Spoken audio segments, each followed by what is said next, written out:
ஆண்டவரே நீ சகலத்தையும் மாற்றி அமைக்கிற தேவன் அல்லவா? ஆண்டவரே எங்களுக்காக சகலத்தையும் செய்வீர் அல்லவா?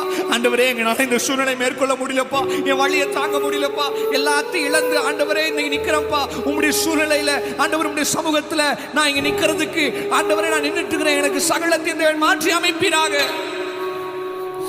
எதுக்கு நான் கண்ணீரை விதைக்க சொன்னேன் தெரியுமா?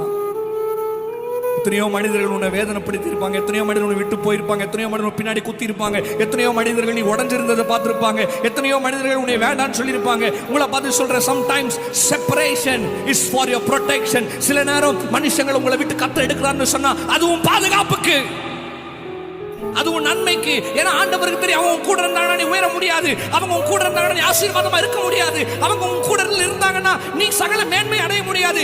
ஆண்டவர் சில நேரம் அந்த மாதிரி காரியங்களை செய்வார். நீ நினைச்சு ஐயோ அவங்க என்னை விட்டு போயிட்டாங்க, அவங்க என்னை விட்டு பிரிஞ்சுட்டாங்க, அவங்க என்ன வேணான்னு சொல்லிட்டாங்க. வேணான்னு சொன்னதுக்கு நன்றி சூப்பர் சொல்லிட்டு ஆண்டவர்